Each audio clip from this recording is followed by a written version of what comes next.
పాత సంవత్సరం 19 ఏళ్ల కింద సద్దాం హుస్సేన్ గుర్దీసిన రోజుతో అంతమైతే విషాదాంతమైతే, నూతన సంవత్సరం పనామా వెనిజులా దేశాధ్యక్షుడు మదురోని ఆయన భార్యని వాళ్ళ రాజధాని నగరంలోకి వచ్చి ఎత్తుకొని కిడ్నాప్ చేసి తమ దేశానికి తీసుకెళ్ళినటువంటి చర్యతో ప్రారంభమైంది.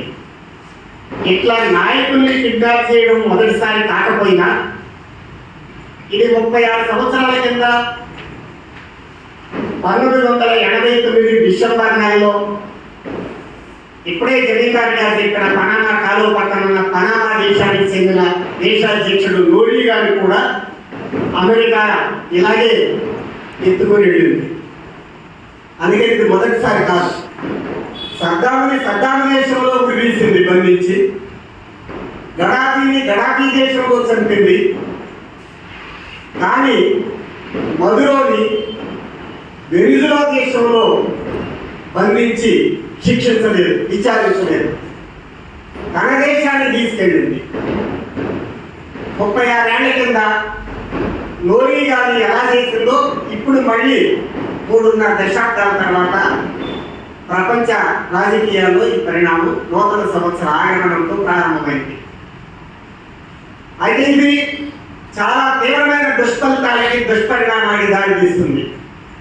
వాటిని వివరించాల్సిన అవసరం ఉందని చెప్పి మా పార్టీ అభిప్రాయపడి ఈ సెమినార్ని ఏర్పాటు చేసింది. ఈ సెమినార్కి ఎంతమంది వచ్చారనేది ముఖ్యం కాదు, ఏ సందేశాన్ని అందజేయాల్సిన సమయంలో అందజేయాలి అనేది ముఖ్యమైన అంశం. ఇది జ్ఞాన సందేశం ఇవ్వడానికి, అవగాహన కలిగించడానికి ఏర్పాటు చేసిందే కాదు, విప్లవ సందేశం ఇవ్వడానికి కూడా. ఎందుకంటే కామన్ లెనిన్ ఏమంటాడంటే, సంవత్సరాల తరబడి జరగాలి మార్పులు ఒక్కొక్కసారి నెలల్లో వస్తాయి, నెలల తరబడి రాని మార్పులు భౌతిక పరిస్థితుల్లో ఒక్కసారి వారాల్లో వస్తాయి, ఒక్కసారి రోజుల్లో వస్తాయి. అలా వచ్చినప్పుడు కమ్యూనిస్టులు, శ్రామిక వర్గ దృక్పథం కలిగిన కమ్యూనిస్టు పార్టీలు తక్షణమే తన శ్రేణులకి అవగాహన కలిగించి చైతన్యపరచుకోవాల్సిన అవసరం ఉంది, కర్తవ్యోన్ముఖం చేయాల్సిన అవసరం ఉంది అంటాడు. అవును, ఇవాటి పరిణామాలు ఏళ్ల తరబడి జరిగిన పరిణామాల కంటే కూడా మించి నెలల్లో, వారాల్లోనే అలాంటి మార్పులు వచ్చే పరిస్థితులు ఇవాళ వస్తున్నాయి.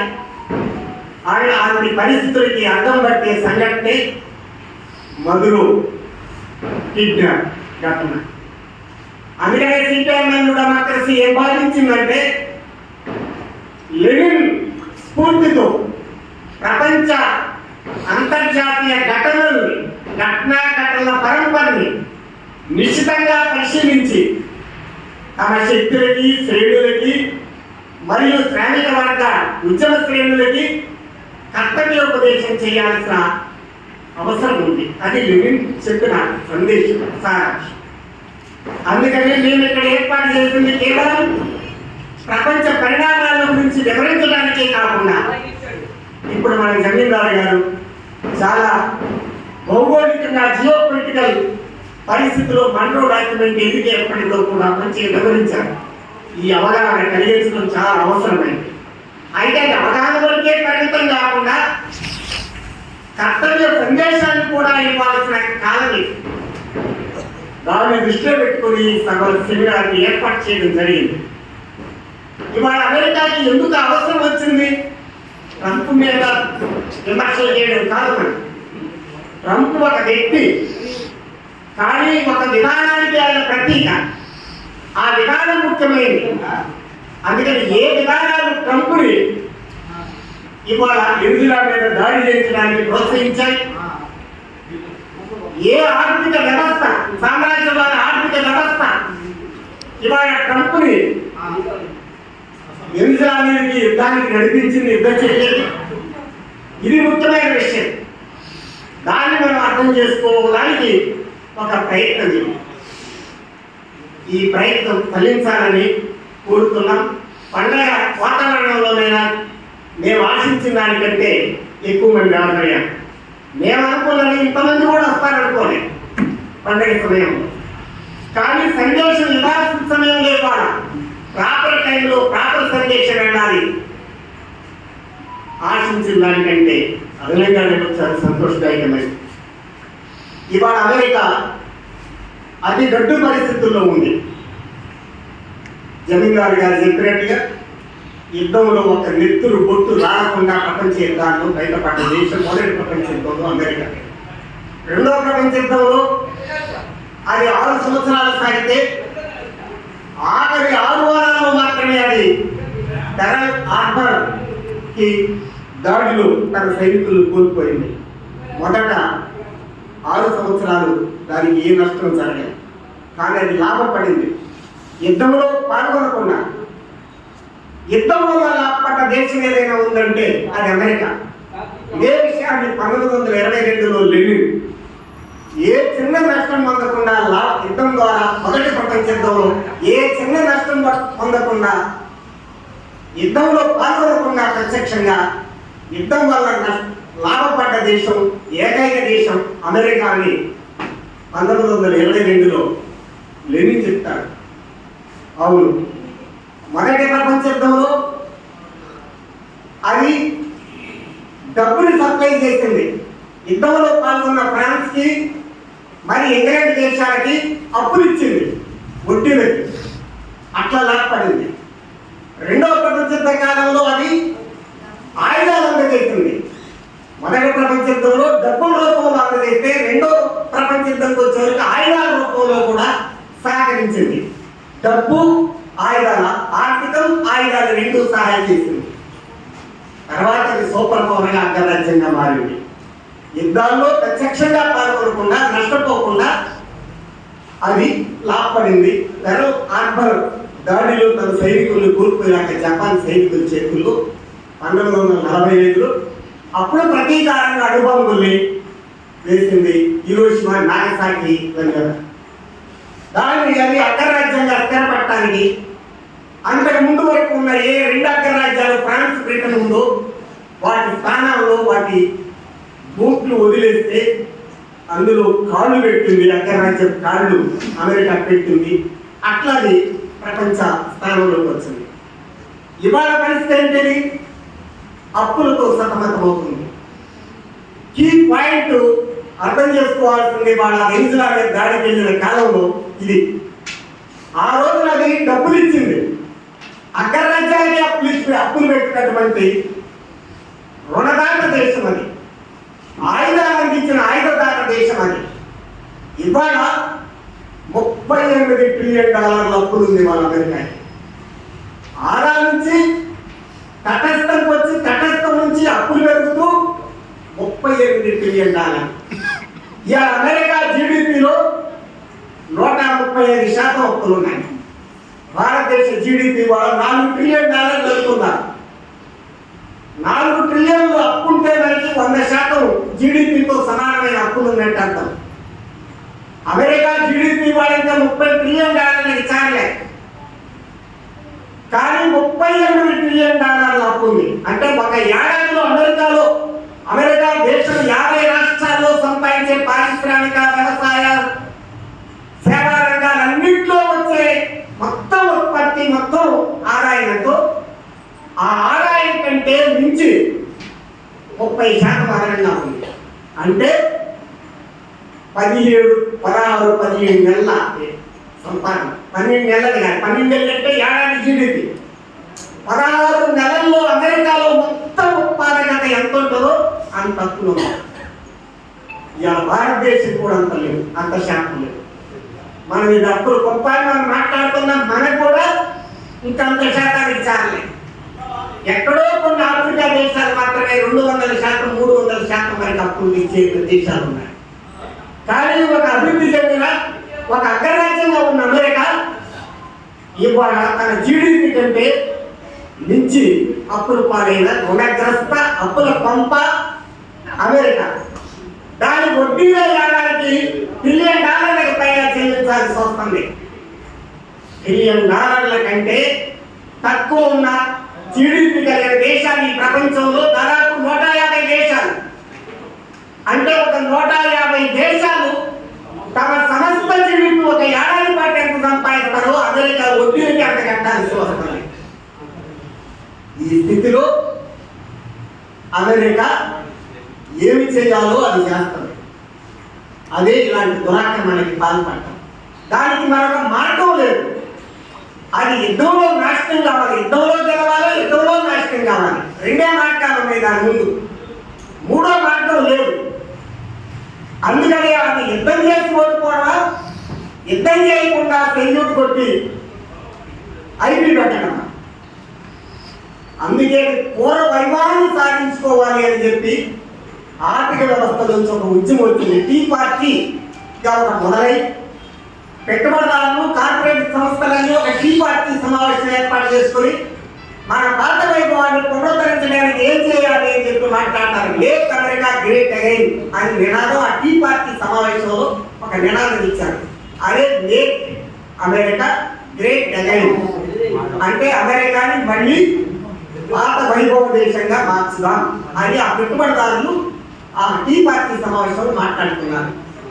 అదే చిలికి గాలివానై ఆ టీ పార్టీ సమావేశంలో ఏర్పడ్డ నినాదం పెట్టుబడిదారులు, కార్పొరేట్ కంపెనీలని చెప్పి దాన్ని నినాదంగా మార్చి, ఉద్యమంగా మార్చి మాగా అని పేరు పెట్టారు.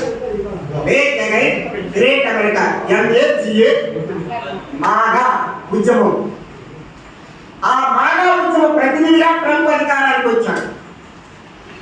ట్రంప్ని అమెరికా ప్రజలు గెలిపించలే, అమెరికా పెట్టుబడిదారి వర్గం గెలిపించింది. మోడీని భారతదేశ ప్రజలు గెలిపించలే, భారతదేశంలో ఉన్న అంబానీ, అదానీ లాంటి కార్పొరేట్ కంపెనీలు గెలిపించి గుజరాత్ నుంచి ఢిల్లీకి తెచ్చుకున్నారు. లెనిన్ని ఆ దేశ శ్రామిక వర్గం విప్లవం ద్వారా తీసుకొచ్చి అధికారంలో కూర్చోబెట్టుకున్నారు. స్టాలిన్ అయినా మావోనైనా ప్రజలు విప్లవాల ద్వారా శ్రామిక వర్గం అధికారంలో తీసుకొచ్చుకున్నారు. మోడీనైనా ట్రంప్నైనా కార్పొరేట్ కంపెనీలు అధికారంలోకి తెచ్చుకున్నారు. ఈ మౌలిక అంశాన్ని మనం పరిగణలోకి తీసుకోవాలి. అందుకనే ట్రంపు అని మాట్లాడటం అనేది వామపక్ష భాష కాదు. ట్రంప్ సర్కారు విధానాల మీద మాత్రమే మాట్లాడాలి. ఆ ట్రంప్ సర్కారు వెనుకున్న ఆర్థిక వ్యవస్థ గురించి విశ్లేషణ చేయకుండా కేవలం పైన విమర్శలకే పరిమితం కాకూడదు. లెనిన్ అందుకే అంటాడు, తన సామ్రాజ్యవాదం గురించి మాట్లాడేటప్పుడు కూడా పాలకులు, ప్రభుత్వాలు ఎవరు ముందు యుద్ధాలు చేస్తారు, ఎవరు వెనక చేస్తారు, ఎవరు మొదటి అఫెన్స్, ఎవరు డిఫెన్స్, వీటిలో కాదు మనం వెళ్ళాల్సింది. విధానాలు, వాటి వెనుకున్న విధానాలు ఏమిటో విశ్లేషణాత్మకంగా చూసి అర్థం చేయించాలి. అది ముఖ్యమైనదని చెప్పి అంటాడు. మార్క్సిస్ట్ అప్రోచ్ అని అంటాడు. అది మార్క్సిస్ట్ పాలిటిక్స్ అవుతాయి. ఇక్కడ కూడా ఇవాళ అమెరికా అంటే ఉన్మాది, ట్రంప్ ఉన్మాది, మోడీ మూర్ఖుడు అంటే మోడీ దిగిపోతే మొత్తం మారిపోతున్నట్టుగా. ఇక ఆర్ఎస్ఎస్లో, బీజేపీలో ఆర్ఎస్ఎస్ వెనక కాపాడేటటువంటి ఆర్థిక వ్యవస్థ, కార్పొరేట్ ఆర్థిక వ్యవస్థ, వీటన్నిటిని మనం తక్కువ చేసి మోడీ అని మాట్లాడితే ఎలా ఉంటుందో, అదేవిధంగా ట్రంప్ అని మాట్లాడితే కూడా అలాగే ఉంటుంది. ట్రంప్ అవసరాలు ఒక ప్రతినిధి, వాడు ఏమంటే దిగుతాడు, ఎక్కమంటే ఎక్కుతాడు. ఆయన తీసుకొచ్చినాడు. ఆయన పవర్ఫుల్ దూకుడు తత్వం కలిగినోడు కనుక, దూకుడు తత్వం కలిగిన ఆర్థిక వ్యవస్థకి ట్రంప్ అవసరమైంది కనుక ఎన్నుకున్నది. ఆ వ్యవస్థ ఎన్నుకున్నది ఆర్థిక వ్యవస్థ. ఆ కోణంలో నుంచి అదే మార్క్సిస్ట్ అప్రోచ్ అంటారు. అందుకనే ఆయన ముందు వాడు నేను వస్తే యుద్ధాలు లేకుండా చేస్తానంటే మాయ మాటలు. ఎన్నికల ముందు ఆయన ఇచ్చిన హామీ, ఆయనని యుద్ధాలు చేయాలంటే యుద్ధాలు చేస్తానని అర్థం. నేను శాంతిని స్థాపిస్తానంటే అశాంతిని సృష్టిస్తాడని అర్థం. మార్క్స్ చెప్తాడు, తలకిందులుగా చూడాలి, పెట్టుబడిదారి వర్గాల భాష అంతా కూడా తలకిందులుగా చూడాలంటాడు, చదవాలంటాడు. ట్రంప్ కూడా అంటే కనుక ఆయన యుద్ధాల్లో ప్రపంచం తీసుకొస్తాను, నన్ను గెలిపిస్తే అంటే నిత్య యుద్ధాలు చేసే ఒక ప్రపంచ వ్యవస్థను తీసుకొస్తానని చెప్పడమే కాదు సారాంశం. అదే కూడా ఆయన చేసుకున్నది. ఆయన మొదట ఇరాన్ మీద దాడి వెళ్ళాడు, అఫెన్స్ దాడి, అణు స్థావరాల మీద దాడి చేశాడు. మొత్తం గల్ఫ్ దేశాల్లో పరిస్థితి అస్థిరంగా మారే పరిస్థితి ఏర్పడింది. కానీ తొత్తులుగా అనుకూలంగా ఉన్న సౌదీ అరేబియా, జోర్డాన్ లాంటి దేశాల నుంచి కూడా వ్యతిరేకత వచ్చింది. మీరు వెనక ఇక్కడ గొప్ప డ్రా చేస్తే మధ్యప్రాచ్యంలో మేము ఇక్కడ అరబ్ దేశాల యూత్ రోడ్ల మీదకి వస్తే మా ప్రభుత్వాలు నిలబడి ఈ గుర్తులుగా మేము మమ్మల్ని నువ్వు కూడా కాపాడలేవు అన్నప్పుడు వెంటనే సారీ చెప్పి వెనక్కి తీసుకుంది. ఇప్పుడు ఏం చేయాలి? యుద్ధాలు చేద్దామంటే ఇరాన్లో ప్రతిఘటన లేదు. యుద్ధాలు చేయకుండా ఉంటే అప్పుల పాలైన ఆర్థిక వ్యవస్థని కాపాడుకోలేని స్థితి.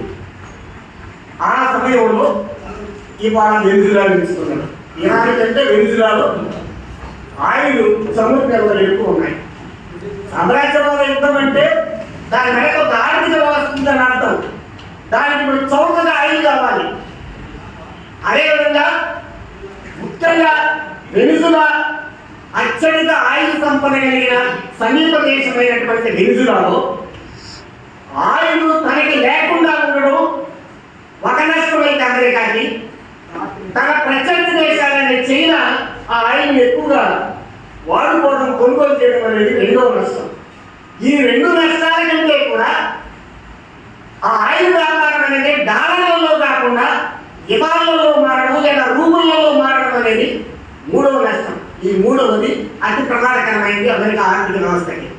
ఇప్పటికే $36 ట్రిలియన్ 38 ట్రిలియన్ చితికిపోయిన అప్పుల కొంపగా మారిన ఆర్థిక వ్యవస్థ అమెరికా ఆర్థిక వ్యవస్థకి డాలర్లలో మారడం జరగకుండా ఉంటే డాలరు డీడాలరైజేషన్ అంటే డాలర్ పతనమయ్యే ప్రక్రియకి దారి తీస్తుంది. రేపు అమెరికా ఆర్థిక వ్యవస్థలో డాలర్ పతనం కావడానికి కూడా దారి తీస్తుంది. ఇవాళ నోట్ల ముమ్మరంతో ఏది కాపాడుకుంటూ వస్తుందో అది కూడా నిలబడటానికి అవకాశం ఉండదు. ఇప్పుడున్న అప్పుల పంపు మరింతగా దిగజారిపోతుంది. అలాంటి పరిస్థితి ఏర్పడ్డ తర్వాత ఇవాళ వెనుజులా దానికి వెళ్ళాడు. పిచ్చివాడై మూర్ఖుడై ట్రంప్ దేశం చేయలే కాదు, ఒక పిచ్చి మానవపూరితమైన ఆర్థిక వ్యవస్థగా అమెరికా ఆర్థిక వ్యవస్థ మారాక దానికి ఒక బెస్ట్ రిప్రజెంటేటివ్గా ట్రంప్ గమనించాడు. మనం చూడాల్సింది ఇక్కడ ట్రంప్ పిచ్చివాడు కాదు, ఆర్థిక వ్యవస్థ ఉన్మాదపూరితమైంది. ఆ ఆర్థిక వ్యవస్థకి నంబర్ 1 బెస్ట్ రిప్రజెంటేటివ్ అన్న ట్రంప్. అందుకే అతను చేశాడు. వ్యక్తిగతంగా ట్రంప్ ఆయన గెలిపించిన ఆర్థిక వ్యవస్థకి బెస్ట్ రిప్రజెంటేటివ్ గా పనిచేస్తాడు. దాన్ని గెలిపించిన అంబానీ అదానీకి మోడీ ఇవాళ దేశ సంపదని చివరికి అరువులు ప్రజలపై అప్పగించడానికి కూడా పూనుకొట్టిందంటే ఇవాళ తను ఎన్నుకున్న ఆర్థిక వ్యవస్థకి బెస్ట్ రిప్రజెంటేటివ్ గా మోడీ ఉన్నాడు. మనకి మోడీ వ్యతిరేకం, కానీ మోడీ చాలా శక్తివంతమైన సమర్థవంతమైన ప్రజల్ని మోటివేట్ చేయగలిగిన పెట్టుబడిదారులకు అనుకూలంగా దేశ ప్రజల సంపదంతా కూడా వాళ్ళకి అప్పగించడానికి భూమకాశులకు అప్పగించడానికి నెంబర్ 1 రిప్రజెంటేటివ్ గా శక్తివంతమైన ప్రతినిధి వాళ్ళ మోడీ ఉన్నాడు. కనుక మోడీ వ్యక్తిగతంగా ఉన్నది కాదు, మోడీ అనుసరించి ఆర్థిక విధానాలు మాత్రమే ఉన్నారు పూర్తమైనవి. దానికి బెస్ట్ రిప్రజెంటేటివ్. అట్లే ట్రంప్ కూడా వాళ్ళకి ఒక బెస్ట్ రిప్రజెంటేటివ్. అందుకే ఈ రోజున మధులోని నిర్బంధం చేసి బంధించి తీసుకెళ్తాం అనేది జరిగింది. అయితే ఇక్కడ మధులోని బంధించిన సంఘటన తాత్కాలికంగా వాళ్ళకి ఫలితాలు రావచ్చు, కానీ దీర్ఘకాలికంగా అమెరికా నష్టపోబోతున్నది. అమెరికా గెలవలేదు. అమెరికా ఆనాడు గెలవడం లేదు, ఈనాడు గెలవడం లేదు. ఇవాళ డాన్రో సిద్ధాంతం లేదా డోన్రో సిద్ధాంతం ఈ రెండు విచారాలు వస్తున్నాయి. ఇంకా రాబోయే రోజుల్లో డోన్రోనా చూడాలి. ఏంటి ఏమీ లేదు. మనలో 1823 ముందు వివరించాను. ఇవాళ మనం 2026లో ఉన్నాం. ఎంటర్ అయ్యాం. ఇప్పుడు మన్రో డాక్యుమెంట్ని ఇవాళ పునరుద్ధరించడానికి కోరుకున్నాడు ట్రంప్. డొనాల్డ్లోని డి అనే అక్షరాన్ని మన్రోలోని ఎం అనే పదానికి రీప్లేస్ చేసి డాన్రోగా ఇవాళ మార్చారు.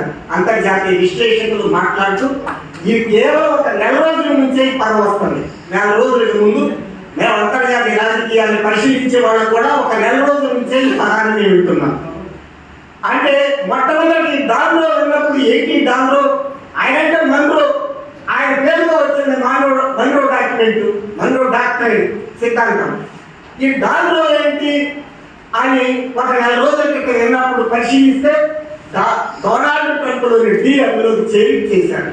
సరే విచారణలో డాన్రోనా డోన్రోనా చూద్దాం. ఇంకా అది వాయిస్ ఆఫ్ అమెరికా అయిన తర్వాత ఒకసారి చూస్తే డాన్లో లాగా ఒకసారి డోన్లో లాగా వస్తాయి. కొద్దిగా పరిశీలించాలి. తాజా విశ్లేషణ చేస్తే మనం తర్వాత డిసైడ్ చేసుకున్నాం. డాన్లో అయితే డాన్లో, డోన్లో అయితే డోన్లో. ఈ సిద్ధాంతం అనేది అమెరికా డిఫెన్స్ లోకి నిదర్శనం. అఫెన్సివ్ గా ఈ సిద్ధాంతం ఇవాళ చేపట్టడం అనేది అఫెన్సివ్ లోకి నిదర్శనం, డిఫెన్స్ కాదు. ఏంటి ప్రసాద్ మీరే ఇది డిఫెన్స్ అంటారు, ఇదే డిఫెన్స్ లోది కానీ అఫెన్స్ అంటారు, అఫెన్స్ లోది కానీ డిఫెన్స్ అంటున్నారని. ఒక రకంగా అమెరికా ఉన్న పొజిషన్ లో ఇవాళ ఉన్న స్థలకాలాన్ని బట్టి అఫెన్స్, కానీ అమెరికా చరిత్రతో పోలిస్తే ఇది డిఫెన్స్. నిన్నటి గత చరిత్రతో పోతే అమెరికా ఇవాళ డిఫెన్స్ లోకి వెళ్ళడానికి నిదర్శనమే డాన్లో డాక్టరేట్. కానీ ఇప్పటి స్థలకాలాలతో చూస్తే అది అఫెన్సివ్ డాక్టరేట్ సిద్ధాంతం. ఎందుకు? ఇప్పుడు గతంలో ఇరాన్ మీద దాడికి వెళ్ళింది, తోక ముడిసి ఎరక్కి వచ్చింది. అదేవిధంగా గాజా తాను గెలిచిన తర్వాత, ట్రంప్ గెలిచిన తర్వాత పూర్తిగా సపోర్ట్ చేసింది ఇజ్రాయెల్కి, నెతన్యాహు నరమేదానికి. ఆయన గాజాలో ఏ విజయం సాధించలేకపోయింది, అక్కడ పతనమైంది. అదేవిధంగా ఉక్రెయిన్లో తన దౌత్యం ఫెయిల్ అయింది, అక్కడ తను ఓడిపోయింది. అదేవిధంగా నైజీరియాలో ఒక సైనిక చర్యకి సిద్ధపడి వెనకడి చేస్తుంది, సిరియాలో ఒక ప్రయత్నం చేస్తుంది, అక్కడే వెనకడి చేస్తుంది. అన్నీ వెనకడుగు చేస్తుంది. వెనకడుగు చేసి ఇవాళ వెస్టర్న్ హెమిస్ఫియర్లోకి వచ్చింది. ఇంతకుముందు చెప్పినట్టుగా పశ్చిమార్ధ భూగోళంలోకి అట్లాంటిక్ మహాసముద్రంలో పైనుంచి కింది వరకు మన అక్షాంశాలు రేఖాంశాలు అనే భూగోళంలో ఉంటాయి. దాన్ని చూస్తే ఆ రేఖ నుంచి నేను నా పెరటి తోటిని సరి పటిష్టం చేసుకున్నా ముందు అనే దగ్గరికి వచ్చాడు. వాడు ట్రంప్ ప్రభుత్వం వచ్చాడు ట్రంప్ అనుకోయాను. నేను కూడా వచ్చింది ట్రంప్ ప్రభుత్వం అన్నారు. మార్క్సిస్టులు ఎవరు? వ్యక్తి మీదగా అనొద్దు, మోడీ వల్ల ఇవి వస్తున్నాయి కాదు, మోడీ ప్రభుత్వ విధానాల వల్ల అన్నారు. అంటే తెలియకుండా అన్మార్క్సిస్ట్ భాష వస్తుంది. నేను కూడా అన్నాను, అనుకోయాను. ట్రంప్ చేశాడు అనుకోయాను కాదు, ట్రంప్ ప్రభుత్వం చేశాడు. కానీ ఇక్కడ ఏమైంది?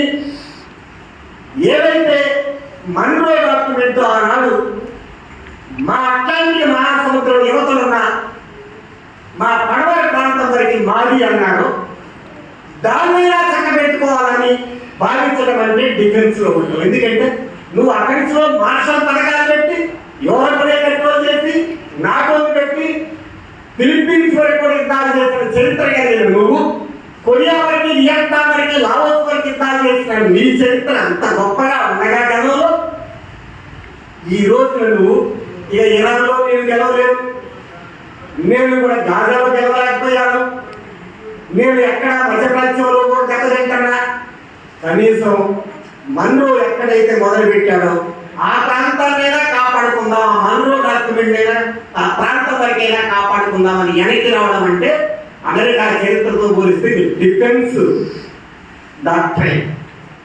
బట్ ఇవాళ ఉన్న అమెరికా ఆర్థిక వ్యవస్థ, ఇవాళ ఉన్న దాని అప్పుల పంప స్థితిని పోలిస్తే ఇవాళ మధుర మీద దాడి చేయడం అనేది అఫెన్సివ్ స్టేట్స్, దూకుడు. ఇక్కడ దారి మొత్తంలో నుంచి చూడటం లేదు, నడిచి వచ్చిన దారిలో నుంచి, అమెరికా నడిచి వచ్చిన దారిలో నుంచి చూస్తే డిఫెన్స్. అమెరికా నేడు నిలబడ్డ పాదాల దగ్గర నుంచి లెక్క కడితే అఫెన్స్. మనం చూడాల్సింది. మా తాతలు వేపులు నాటారు, మా చరిత్ర ఘనమైంది, మాకు ఒకప్పుడు అట్ట భూములు ఉండేవి, మేము ఒకప్పుడు ఇనాందారులమట, మా తాతలట పలానా జమీందారులట, ఇవాళ ఏమి లేదు అని చెప్పుకొని అక్కడి నుంచి వస్తే ఈ రోజు నుంచి నువ్వు తీసుకునే చర్య ఒక రకంగా అక్కడికి కనిపిస్తుంది. ఈ పొజిషన్ కాకుండా ఆ పొజిషన్లో తీసుకుంటూ ఒక రకంగా కనిపిస్తుంది, ఈ పొజిషన్లో ఒక రకంగా కనిపిస్తుంది. మనం ఇట్లా అమెరికా ఇవాళ తీసుకునే చర్యలు కూడా అఫెన్స్ డిఫెన్స్ అనేది సాపేక్షిక స్థల కాలాలను బట్టి మాత్రమే చూడాల్సిన అవసరం ఉంది. ఆ కోణంలో చూసినప్పుడు ఇవాళ తక్షణంగా చూస్తే అఫెన్స్. అయితే ఇక్కడ మనం చూడాల్సింది ఏంటంటే ఆనాడు మన్రో ఏం చెప్పాడు? ఇది నా పెరటితోటి, నా కోర్టు యార్డ్, మీరు ఇక్కడికి వచ్చి దురాక్రమించవద్దు. నువ్వెవరో చెప్పడానికి వాళ్ళు స్వాతంత్రం పొందారు. సైమన్ బొలీవర్ నాయకత్వంలో అమెరికన్ విప్లవం చేత ప్రభావితమైన సైమన్ బొలీవర్, ఆయన కూడా వెనిజులా దేశస్థుడే. ఆయన 1815 నుంచి చాలా పెద్ద ఎత్తున ఉద్యమాలు నడిపారు నెపోలియన్ కాలంలో. వాటర్లూ యుద్ధం నాటికి ఆయన రైజింగ్లోకి వస్తాడు. 1812 వాటర్లూ యుద్ధం జరిగింది. నెపోలియన్ ఓడిపోయాడు.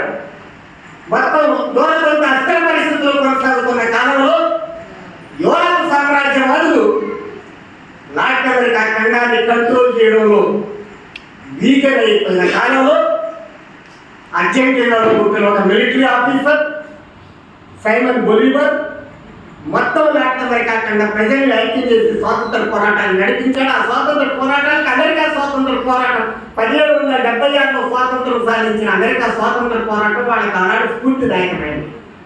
అట్లా వాళ్ళు స్వాతంత్రం పొందితే ఆ పొందిన స్వాతంత్రం పొందిన దేశాలు వాళ్ళిష్టం. కానీ వాళ్ళ తరఫున వకాలతో పుచ్చుకొని మన్రో డాక్యుమెంట్ వచ్చింది. ఇంతకుముందు చెప్పారు. అసలు లాటిన్ అమెరికా ఖండం ఎందుకంటారంటే దక్షిణ అమెరికా దక్షిణ అమెరికా దాని వాస్తవానికి. కానీ అయినా లాటిన్ అమెరికా ఎందుకంటారు? మన దగ్గర సంస్కృత భాష ఎలా మృత భాష ఉందో యూరప్లో కూడా ఒక మృత భాష ఉంది, అదే లాటిన్ భాష. మన దగ్గర ఇది జీవ భాష కాదు. మన తెలుగు జీవ భాష లిఖిత భాషే కాదు. కోయ, గోండు, సబర, జాతాపు, యంకలి, యానాది భాషలు కూడా జీవ భాషలే. వాళ్ళ జాతుల వరకు వాళ్ళు మాట్లాడుకుంటారు. సంస్కృత భాష వేద పండితులు కూడా మాట్లాడుకోవచ్చు, కానీ మాట్లాడుకుంటూ ఉండరు. వాళ్ళు మాట్లాడవచ్చు సంస్కృతం వేద పండితులు వారణాసిలో, కాశీలో, కానీ వాళ్ళు జీవ భాష మాత్రం అది కాదు. అలాగే లాటిన్ భాష కూడా ఒక మృత భాష ఉంది. ఆ లాటిన్ ప్రాంతాలు 3 దేశాలు ప్రపంచంలో, ఒకటి స్పెయిన్, 2 ఫ్రాన్స్, 3 పోర్చుగల్. ఆ 3 దేశాలు ఏ దేశాన్ని ఆక్రమిస్తే ఆ ప్రాంతాన్ని లాటిన్ అమెరికా అయింది. ఉదాహరణకి జగన్మోహన్ గారు చెప్పినట్టు ఒక బ్రెజిల్ మాత్రమే పోర్చుగల్ సామ్రాజ్యవాదం కింద వలసగా ఉంది. బ్రెజిల్ కాకుండా మిగతా దేశాలు వాటి వెనిజులా కానీ, అర్జెంటీనా కానీ, బొలీవియా కానీ, చిలీ కానీ, గయానా కానీ, ఫ్రెంచ్ గయానా కానీ, ఈక్వెడార్ కానీ, సూరినామ్ కానీ, ఈ దేశాలన్నీ కూడా ఆనాడు దక్షిణ అమెరికాలో అది కేవలం స్పెయిన్ పరిపాలించింది. స్పెయిన్ భాష పేరు స్పానిష్. అందుకని స్పానిష్ అమెరికా అని కూడా అంటారు. వీళ్ళ లాటిన్ అమెరికా అంటారు. లాటిన్ భాష దేశాలు వచ్చాక రాజ్యం వెళ్ళే కనుక వాటి లాటిన్ అమెరికా ఖండం అంటారు.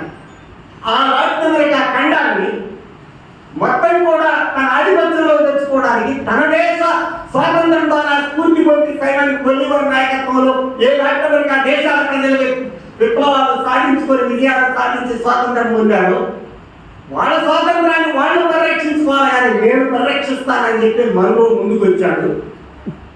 ఇక ఎవరు యూరప్ సామ్రాజ్యవాదులు మళ్ళీ ఈ దేశానికి వెనిజులా కానీ, బ్రెజిల్ కానీ, బొలీవియా కానీ, చిలీ కానీ రావద్దు, నేను వాళ్ళు పరిరక్షిస్తా అంటే పరోక్షంగా అది తన ఆధిపత్యంలో తెచ్చుకుంది. ఇవాళ డొనాల్డ్ ట్రంప్ మళ్ళీ అక్కడికి వెళ్ళాడు. మరి అది ఇప్పుడు లేదు తన చేతుల్లో. లాటిన్ అమెరికా ఖండంలోనే అంతా పెరుగుతున్నాయి అని మనం చూస్తున్నాం. ఇది ఎక్కడ ప్రారంభమైంది? మొదట లాటిన్ అమెరికాలో అమెరికా ఆధిపత్యానికి వ్యతిరేకంగా థియోలాజికల్ మూవ్మెంట్ అని చెప్పి 1980లో ప్రారంభమయ్యాయి. క్రిస్టియన్ పోపు విధానాల్లోనే మార్పులు తీసుకొచ్చి క్రిస్టియానిటీ పెట్టుబడిదారి వర్గాలకు, ముందు భూస్వామ్య వర్గాలకు తీవ్రలేదో తర్వాత పెట్టుబడిదారి వర్గాలకి ఏజెంట్గా మారిన మత వ్యవస్థని, అందులోనే మత సంస్కృతోద్యమం ప్రారంభమై థియోలాజికల్ ఉద్యమం 1980 దశాబ్దంలో ప్రారంభమై మేము మా ప్రజల పక్షాలు ఉంటాం, మేము పెట్టుబడిదారుల స్వరాజ్యవాదుల పక్షం ఉండడంలో ఉద్యమం సాగింది. అది ఒకవైపు నడుస్తూ ఉండగా 1998 లేదా 99లో చావేజ్ నాయకత్వంలో మళ్ళీ ఆ దేశంలో ఆయన వనరులన్నింటినీ కూడా వెనిజులాలో జాతీయం చేసింది ఆ ప్రభుత్వం. అదేది విప్లవాల ద్వారా వచ్చిన ప్రభుత్వాలు కాదు, కమ్యూనిస్ట్ ప్రభుత్వాలు కాదు, శ్రామిక వర్గ ప్రభుత్వాలు కాదు, మార్క్సిస్ట్ ఓరియంటేషన్ కలిగిన ప్రభుత్వాలు కాదు. ఓన్లీ పశ్చిమ గోడలో క్యూబా తప్ప, ఫెడరల్ క్యాస్ట్రో, చెగువేరా వాళ్ళు తప్ప. ఇవన్నీ కూడా చావేజ్ అనేవాడు కూడా మతాన్ని నమ్ముతాడు, దేవుని నమ్ముతాడు, యేసుక్రీస్తు నమ్ముతాడు. ఆయన భౌతికవాది కూడా కాదు, కానీ సంస్కరణవాది, సామ్రాజ్యవాద వ్యతిరేకి. సామ్రాజ్యవాదానికి వ్యతిరేకంగా దృఢమైన దీక్ష కలిగినటువంటి ఒక జాతి విప్లవకారుడు. కానీ ఎప్పుడైతే ఆయన వనరులన్నింటినీ జాతీయం చేసిందో అక్కడ అమెరికాకి పెద్ద డ్యామేజ్ ఎదురైంది. ఆ తర్వాత ఒక్కొక్క దేశంలో అది చిలీ కానీ, అర్జెంటీనా కానీ, బ్రెజిల్, లోలా కానీ వీళ్ళందరూ కూడా అమెరికా నుంచి క్రమంగా డివియేట్ అవుతూ వచ్చారు. అందుకని ఈ సమయంలో ఈ పరిస్థితుల్లో చేయాలని యూరప్ తన చేతిలో ఉంది, దక్షిణ కొరియా తన చేతిలో ఉంది, జపాన్ని కంట్రోల్ చేయగలుగుతుంది, తన మీద విముక్తి సాధించిన వియత్నాం, కంబోడియాను కూడా తన కంట్రోల్లో తెచ్చుకోగలిగింది. పరోక్షంగా తొత్తులుగా మారకపోయినా కూడా తన కంట్రోల్లో తెచ్చుకోగలిగింది నియంత్రణలోకి. కానీ తన పెరటి తొట్టి మనలో ఏ పెరటి తొట్టిగా మార్చాడో ఆ పెరటి తొట్టిని తన చేతులు లేకుండా ఈ స్థితిలో దానిలోకి ఇది ముందుకు వచ్చింది. ఇది మనం ఇది ఏ నేపథ్య పరిస్థితుల్లో దాంట్లో డాక్టరేట్ మనలో డాక్టరేట్ స్థానంలో 203 ఏళ్ల తర్వాత ఈ ఏడాది దాంట్లో డాక్టరేట్ వెలుగులోకి ఆవిష్కరణ జరగడానికి రీజన్ ఏమిటంటే అక్కడున్న ఆయుధ వనరులతో సహా తన కంట్రోల్ తగ్గిపోయిన పరిస్థితుల్లో ఇక నేను ఇప్పుడు ఇరాన్ మీదకి గాలి వెళ్ళాల్సింది, ఇప్పుడు నేను పోయి గల్ఫ్ మీదకి గాలి వెళ్ళాల్సింది, ఇప్పుడు నేను గాజా విషయంలోకి వెళ్ళి నేను ఇప్పుడు నరమేధం సాధించినటువంటి నెతన్యాహు పక్షాన సైనిక చర్యలకు కాదు నేను వెళ్ళాల్సింది. నేను ఒక ఆఫ్ఘనిస్తాన్ ఇరాక్ పరాక్రమాలు జరిగిన నిన్నటి జాతి పురుషులు లాంటి పరిస్థితి కాదు నేను వెళ్ళాల్సింది. నా ప్రతిదొడ్డినైనా కాపాడుకోవాలి అనే స్థితికి నెట్టబడ్డ ట్రంప్ ప్రభుత్వం ఇవాళ దానిలో రాష్ట్రాన్ని ముందుకు తీసుకొచ్చి వెనిజులా మీద దాడికి దిగింది. ఇది దీని యొక్క గ్రౌండ్ రియాలిటీ, క్షేత్రస్థాయి వాస్తవాలు. అందుకనే అమెరికా డిఫెన్స్ నిదర్శనం. అయితే సాధ్యమా? కాదు. ఎందుకని ఆనాడు అప్పులు పెట్టిన ఆయుధాలు అందించినటువంటి రెండో ప్రపంచ యుద్ధంలో ఆయుధాలు, మొదటి ప్రపంచ యుద్ధంలో అప్పులు పెట్టి లాభపడ్డ అమెరికా ఇవాళ అప్పుల పంపగా మారింది. కానీ తన ఆర్థిక వ్యవస్థకి సైనిక వ్యవస్థకి మధ్య చాలా తేడా నక్కకి నాగడానికి తేడా. ఇవాళ రష్యా చూస్తే సైనికంగా ఎంత అభివృద్ధి చెందిందో ఆర్థికంగా అంత అభివృద్ధి చెందాలి. అది ఇప్పటికి కూడా భారతదేశ జీడిపిలో సగం కూడా లేదు, ఇవాళ కూడా రష్యాకి. కానీ సైనికంగా భారతదేశం, చైనాతో సహా చాలా దేశాలు అక్కడ ఆయుధాల కోసం ఆ దేశాల మీద ఆధారపడాల్సిన పరిస్థితి. అంటే సైనికంగా అంత అభివృద్ధి చెందాడు. చైనా విషయంకి వస్తే ఆర్థిక వ్యవస్థ చాలా అభివృద్ధి చెందింది, సైనిక వ్యవస్థ ఇప్పుడు దానికి అందుకుంటుంది. ఇప్పుడు అది 5 ఏళ్ల క్రితం దాకా చైనా సైనిక వ్యవస్థకి ఆర్థిక వ్యవస్థకి చాలా తేడా ఉంది. ఇప్పుడు ఆ తేడాని క్రమంగా భర్తీ చేసుకునే దశలో ఉంది. ఇప్పటికీ దాని ఆర్థిక వ్యవస్థ ఇంకా సైనిక వ్యవస్థ తులనాత్మక స్థాయికి రాలేదు. ఇప్పటికీ రాలేదు కానీ దగ్గరకు వచ్చింది. కానీ అమెరికా పరిస్థితి ఏంటంటే ఇవాళ సైనికంగా చాలా అభివృద్ధి చెందింది. ప్రపంచంలో చాలా సైనిక స్థావరాలు ఉన్నాయి, తనకి అణుబాంబులు ఉన్నాయి, రకరకాలైనటువంటి ఆధునిక ఆయుధ సంపత్తులు ఉన్నాయి, రాష్ట్రాలు ఉన్నాయి, ఆయుధ రాష్ట్రాలు. కానీ ఆర్థిక వ్యవస్థ $38 ట్రిలియన్ అప్పులతో ఉంది. ఏ దేశం అయితే ఆర్థికంగా చితికిపోయిందో ఆర్థిక వ్యవస్థ, అది తన సైనిక వ్యవస్థని నిలబెట్టి కాపాడలేదు. ఇవాళ తన ఆర్థిక వ్యవస్థ అంతా కుప్పకూలి పునాదులు లేకుండా భవనం పైన మాత్రం చాలా బ్రహ్మాండమైన నిర్మాణం ఉంది, కానీ కింద పునాదులు బలహీనంగా ఉన్నాయి. ఏ దేశ ఆర్థిక వ్యవస్థ అయినా పునాదులు వేసుకొని తర్వాత పైన అంతస్తులు కట్టుకోవాలి. ముందు 4 అంతస్తులు కావాల్సిన పునాదులు వేసుకొని అంతస్తే కట్టుకోవాలి, లేదా 2వ అంతస్తు 2వ ఫ్లోర్ వేసుకోండి ఒక ఏడాది. అలా ఉండాలి. కానీ ఇవాళ అమెరికా పరిస్థితి ఏంటంటే పునాదులు బలహీనంగా ఉన్నాయి, పైన కట్టడం చాలా బలంగా ఉంది సైనిక వ్యవస్థ మాత్రం. ఇవాళ చైనా కంటే 3 రెట్లు 2 రెట్లు వాళ్ళ కనీస వేతనాలు ఉన్నాయి. తక్కువ కనీస వేతనం ఉన్న చైనా ఇవాళ ఎక్స్పోర్ట్ ఓరియంటెడ్ కంట్రీగా మారింది సరుకులను ఉత్పత్తి చేసి. కానీ ఎక్కువ కనీస వేతనాలు ఉన్న అమెరికా తన సరుకుల్ని ఉత్పత్తి చేసి లాభాలతో అమ్మగలిగే పరిస్థితి అక్కడ కార్పొరేట్ లేదు. కనుకనే వాళ్ళ సరుకుల తయారీ అంతా చైనాకు, కంబోడియాకు, బంగ్లాదేశ్ 40 లక్షల మంది గార్మెంట్ కార్మికులు ఉన్నారంటే వాళ్ళ దేశానికి గార్మెంట్ రెడీమేడ్ బట్టలు కొనుక్కోవడానికి కాదు, అంటే అమెరికా యూరోప్లకి సప్లై చేయడానికి. అంటే ఇవాళ అమెరికా ఆర్థిక వ్యవస్థ మాగాకి సరిపడ కాదు. మాగా అంటే తిరిగి ఫ్యాక్టరీలు అమెరికా పెట్టుబడులు అమెరికాలో ఉండి అమెరికాలోనే ఫ్యాక్టరీలు పెట్టి ఉత్పత్తి చేయాలి. ఆ కనీస వేతనాలు ఒక గంటకి 15-20 డాలర్లు ఉంది అమెరికా. ఒక గంటకి $15 అంటే దాదాపు 1300-1400 రూపాయలు గంటకి జీతం, మన రూపాయలు. 8 గంటలకైతే దాదాపు 10,000 రూపాయలు రోజుకే. అంత జీతాలు ఇచ్చి వాళ్ళు అమెరికా పెట్టుబడిదారులు అమెరికాలో ఫ్యాక్టరీలు స్థాపించగలరా? సాధ్యం కాదు. అందుకే ఇవాళ పెట్రోలియం చౌకగా దోచుకొని రావడానికి ఇవాళ మధులోని అరెస్ట్ చేసి ఆ వ్యవస్థని తన కంట్రోల్ తెచ్చుకుంటుంది. ఇది మనం అర్థం చేసుకోవాల్సింది. కనుకనే ఈ ఉన్మాదపూరితమైనటువంటి ఆర్థిక వ్యవస్థ విధానాలు ఉగ్రవాద విధానాలుగా మారతాయి, ఫాసిస్టిక్ విధానాలుగా మారతాయి. ఇవాళ రేపు 3వ ప్రపంచ యుద్ధం వైపు ఇవి అడుగులు పడుతున్నాయి. అయితే 3వ ప్రపంచ యుద్ధంలో ఎవరు ఫాసిస్టులుగా మారుతారు? ఇప్పుడు మనం చరిత్ర గమనాన్ని చెప్పలేదు. మొదటి ప్రపంచ యుద్ధంలో ఫాసిస్టులు లేరు, అసలు ఫాసిజం అనే పదమే తెలియదు. 1918లో యుద్ధం ముగిసింది, మొదటి ప్రపంచ యుద్ధం. తర్వాత ప్యారిస్ ట్రీటీ జరిగింది, శాంతి సంధి, వర్సైల్స్ సంధి జరిగింది. అప్పటికి ఇంకా ఫాసిజం అనే పదం రాలే. లెనిన్ తన ఆఖరి జీవితంలో 1920 నుంచి ఫాసిజం అనే పదాన్ని ప్రవేశపెట్టడం జరిగింది.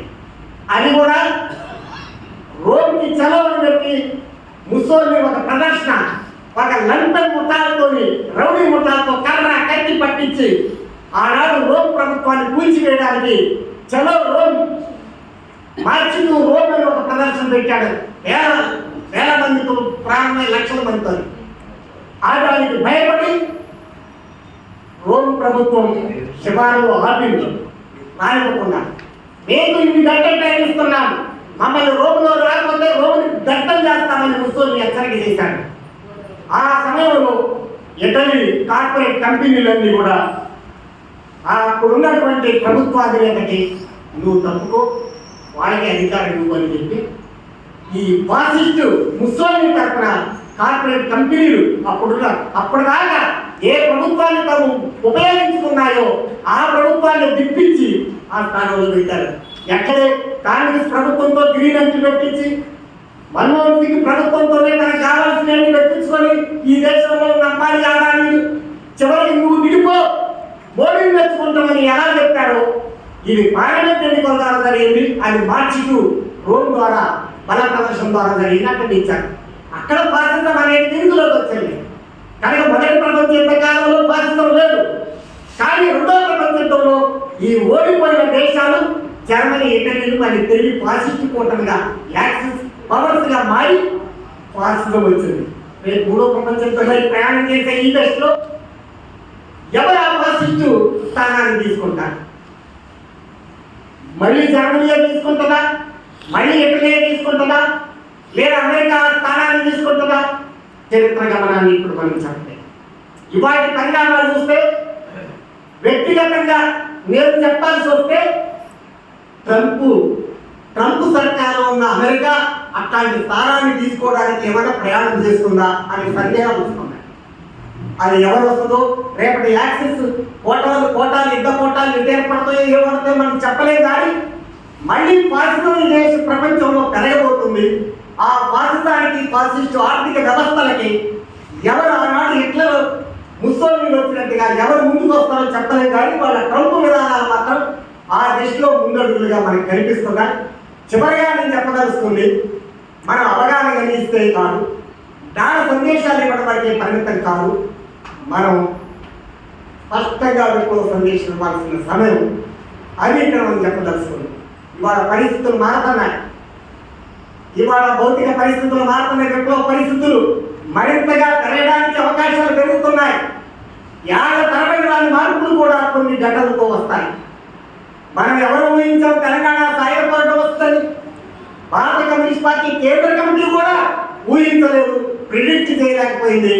కానీ దొడ్డి కొమ్మరి ఆంధ్ర మహాసభ సుమారు 15 సంవత్సరాల పాటు తెలంగాణలో ప్రజల్ని, రైతాంగాన్ని సమీకరించాక అది ఒక నాన్ పొలిటికల్ ఆర్గనైజేషన్గా ప్రారంభమై క్రమంగా పొలిటికల్ ఆర్గనైజేషన్గా మారిన ఒక ఆంధ్ర మహాసభ కృషి క్రమంలో దొడ్డి కొమ్మరయ్యని హత్య చేసినప్పుడు విష్ణు రామచంద్రారెడ్డి గుండాలు జనగామ ప్రాంతంలో హత్య చేసినప్పుడు ఒక్కసారి విప్లవ పరిస్థితులు పొంగి రంగం మీదకి వచ్చాయి. సాయుధ పోరాటానికి పిలిపిస్తే వేల మంది సాయుధ సైనికులుగా మారారు, వాలంటీర్లుగా మారారు. ఎవరు ఊహించగలం? చరిత్రలో ఇలాంటి ఎన్నో ఉన్నాయి. ప్రపంచాన్ని కుదిపేసిన 10 రోజులు చదివితే మనకి ఆ చరిత్ర గమనం మనకు అర్థమవుతుంది. అదేవిధంగా రష్యాలో విప్లవ దినాలను మనం చదివితే అవి మనకు కనిపిస్తాయి. ఇవాళ భారతదేశంలో వామపక్షాల పని అయిపోయింది, కమ్యూనిస్టుల పని అయిపోయింది, కమ్యూనిజం పని అయిపోయింది, ఇక ఎర్రగడ్డ భవిష్యత్తు లేదని చెప్పి ఒక పాట ఈ మధ్యకాలంలో పాడుతున్నారు. వాస్తవానికి భౌతికంగా భౌతిక శక్తిగా కమ్యూనిస్టులు బలహీనపడ్డ మాట నిజం. ఇది భౌతిక వాస్తవం. ఈ భౌతిక వాస్తవాన్ని గుర్తించని వాళ్ళు ఎవరు ఉంటే అది ఆత్మహత్యా సదృశ్యమైంది, నిజమే. కానీ భవిష్యత్తు లేదా? గతం ఎలా ఉందో అలాంటి చరిత్ర మళ్ళీ పునరావృతం కాదా? అంతకంటే పురోగమించే అవకాశం లేదా? వర్గాలు ఉన్నంతకాలం వర్గ పీడన, వర్గ దోపిడీ ఉంటాయి. వర్గ దోపిడీ ఉన్నంతకాలం వర్గ పోరాటాలు ఉంటాయి. ఇవాళ వర్గ పోరాటాలకు కావలసిన సానుకూలమైన పరిస్థితులు ఏర్పడుతున్నాయి. ఏళ్ల తరబడి రాని మార్పులు కూడా లెనిన్ చెప్పినట్టుగా ఒక్కొక్కసారి వారాల్లోనే మార్పులు రావచ్చు. ఇవాళ యుద్ధం ఒక దేశాధినేతలు ఎత్తుకుపోయిన విషయం రేపు భారతదేశానికి కూడా ప్రమాదకరమైంది. ఎందుకు? భారతదేశంలో మోడీ ప్రభుత్వం ఏం చెప్తుందంటే వాళ్ళిద్దరు కలిపి పరిష్కారం చేసుకోవాల్సింది మాది కాదు, మనం ఏం చేయలేము.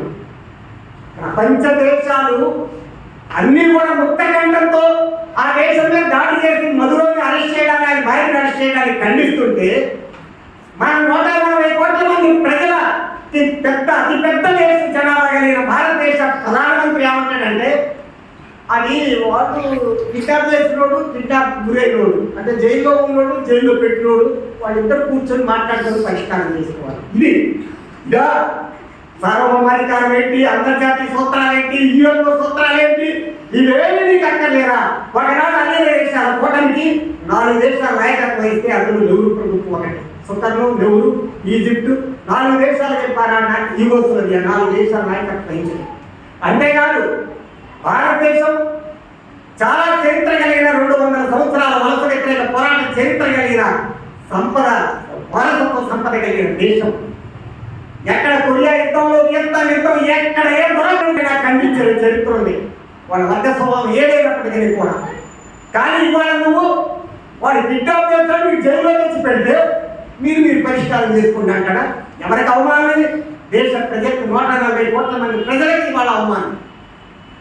అంతర్జాతీయంగా విశ్వ వీధుల్లో మన పరువు గంగలో కలిపి గాలిలో కలిపేస్తుంది మోడీ ప్రభుత్వం.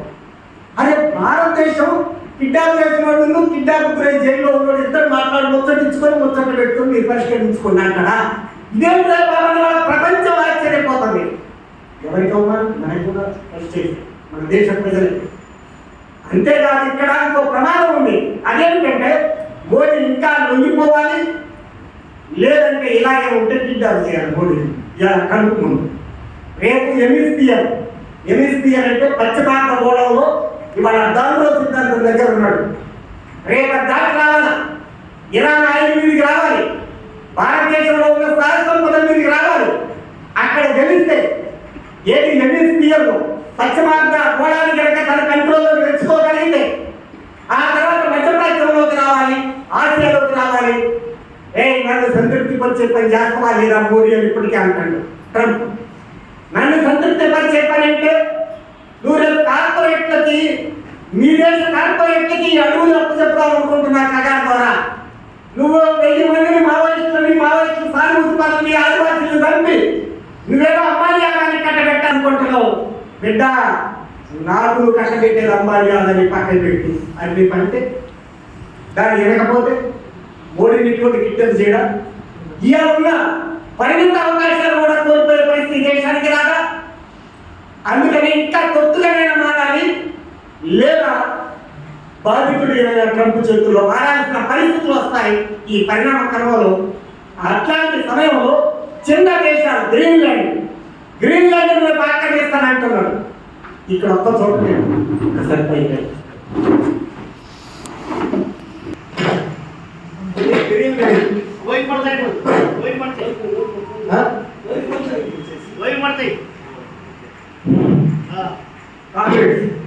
ఇది గ్రీన్లాండ్. ఇది చాలా పెద్దది. భారతదేశం ఎంత సైజు ఉందో ఎంతకంటే పెద్ద సైజు, కానీ జనాభా చాలా తక్కువ ఉంటుంది. ఇక్కడ చలి ప్రాంతం, మంచు గడ్డ కట్టుద్ది ఏడాది పొడవునా కూడా. ఇది డెన్మార్క్ కంట్రోల్లో ఉంది. ఇది డెన్మార్క్ అనే దేశం ఐరోపా, ఇది పశ్చిమ ఐరోపా దేశంలో. ఇక్కడ ఒక 4 దేశాలు కలిపి స్కాండినేవియన్ కంట్రీస్ అంటారు. Norway, Sweden, Finland, Denmark. ఇది ఫిన్లాండ్, ఇది స్వీడన్, ఇది నార్వే, ఇది డెన్మార్క్. ఈ 4 కలిపి స్కాండినేవియన్ ప్రాంతం దేశాలు అంటారు. ఈ డెన్మార్క్ యొక్క వలస ఇది.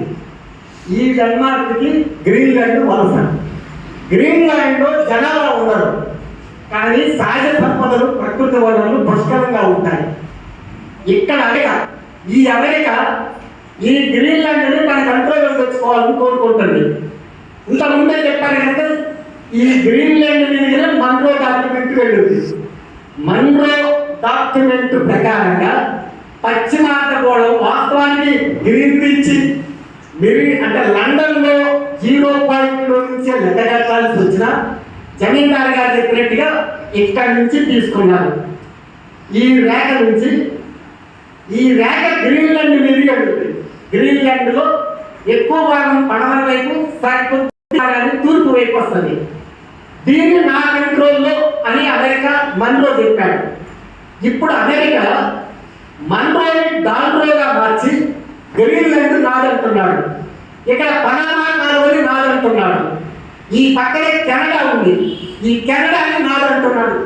నాది 50 రాష్ట్రాలు, కెనడా అనే దేశం 51వ రాష్ట్రంగా మారాలి.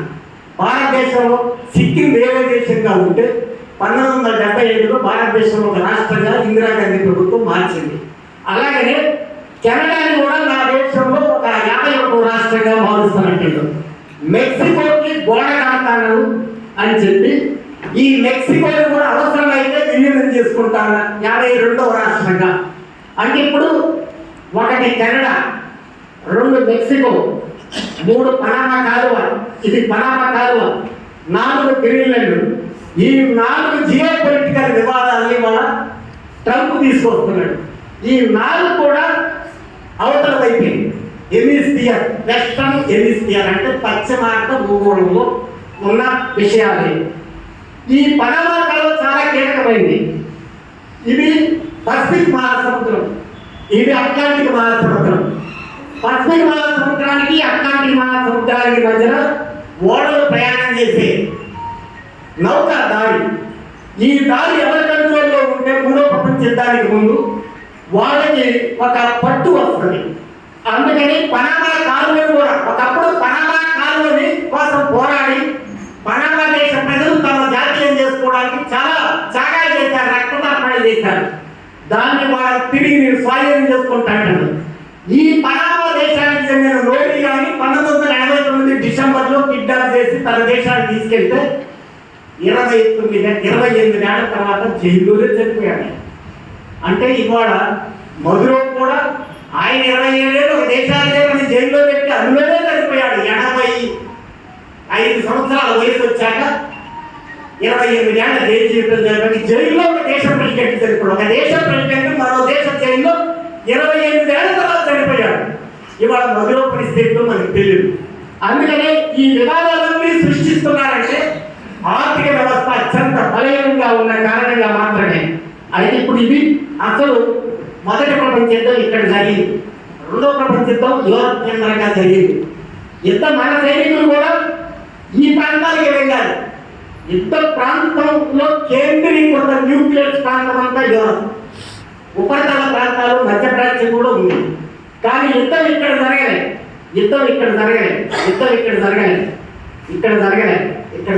మొదటి 2వ ప్రపంచ యుద్ధాల్లో ఎక్కడా జరగలేదు.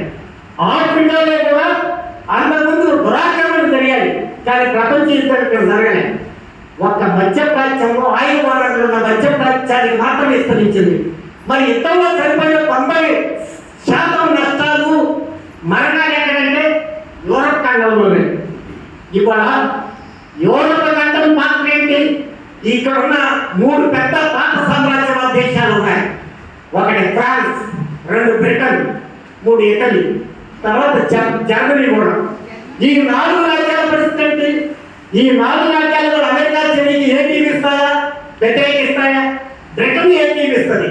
ఎందుకంటే బ్రిటన్ నుంచి వెళ్ళిన వాళ్ళే అమెరికాలో స్వాతంత్రం సాధించారు కనుక, ఒకే జాతీయులు, శ్వేత జాతీయులు కనుక వీళ్ళు ఎప్పుడు కూడా యుఎస్ఏని యూకే వెంటాడటం పాకలాగా. కానీ మరి ఫ్రాన్స్, జర్మనీ, ఇటలీ సంగతి ఏంటి?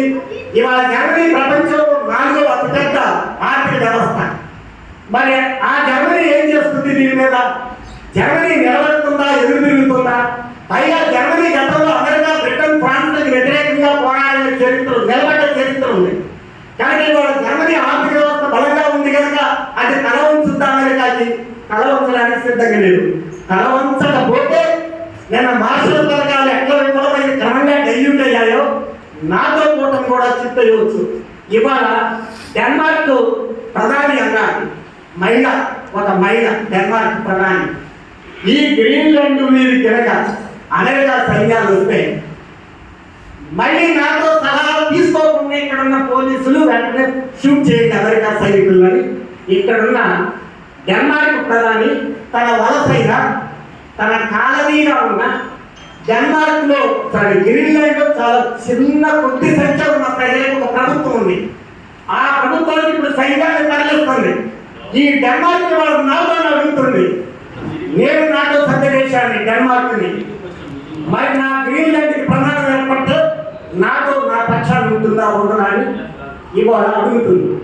మరి వాళ్ళ అమెరికా నాతో సందేశం, అమెరికా దాన్ని కంట్రోల్ చేయడానికి ప్రయత్నం చేస్తే మరో సందేశం డెన్మార్క్ నాకు సైన్యాలు పంపండి నాతో రాజ్యానికి దారి చేస్తుంది. భవిష్యత్తు పరిణామాలు చాలా అమూల్యమైన బతుకులు పెరిగే అవకాశాలు మనకు కనిపిస్తున్నాయి. అందుకనే ఇది ప్రపంచ యుద్ధం వైపు నేటి ప్రపంచం నడుస్తుంది. మూడో ప్రపంచ యుద్ధం 3 ఏళ్ళకి వస్తుందా, 6 ఏళ్ళకి వస్తుందా, 10 ఏళ్ళకి వస్తుందా జ్యోతిష్కం మనం చెప్పలేదు. కానీ ఎవరేం చెప్పగలరు? 1914లో సారాజీవో అనే పట్టణంలో, బోస్నియా హెర్జగోవినా అనే దేశంలో ఒక ప్రాంతంలో, సారాజీవో పట్టణంలో ఒక చిన్న సంఘటనతో యుద్ధంగా మారింది. అదేవిధంగా 1939 సెప్టెంబర్ 3వ తారీఖు పోలాండ్కి జర్మనీకి సరిహద్దులో చిన్న ఘటనతో 2వ ప్రపంచ యుద్ధం మొదలైంది.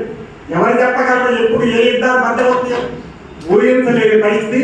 యుద్ధోన్మాన దిశగా ఈ ప్రపంచం నడుస్తున్న కాలంలో అమెరికా దుస్సాహసిక దుష్ట చర్యలేవి ప్రపంచానికి ఒక లిట్మస్ టెస్ట్ పెడుతున్న ఈ కాలంలో విప్లవ పరిస్థితులు మరింత పరిపక్వంగా అవడానికి అవకాశాలు ఉన్న ఈ సమయంలో ప్రతి ఘటనలో కూడా అంతర్జాతీయవాదులు, కమ్యూనిస్టులు ఉపయోగించుకొని భౌతిక పరిస్థితులు విప్లవకర విప్లవోద్యమాల నిర్మాణానికి ఉపయోగించుకోవాల్సిన దశలో వీటి పట్ల శ్రామిక వర్గ ఉద్యమ శ్రేణుల్ని చైతన్యపరుచుకొని ప్రపంచంలో జరిగే గమనాగమన పరిణామాలన్నింటినీ కూడా నిత్య విశ్లేషణ చేసుకుంటూ కర్తవ్యోపదేశం చేసుకోవాల్సిన అవసరం ఉందని మరి కాంగ్రెస్ అంతా అవగాహనతో తమ సంఘాల్లో, సంస్థల్లో పనిచేస్తారని ఆశిస్తూ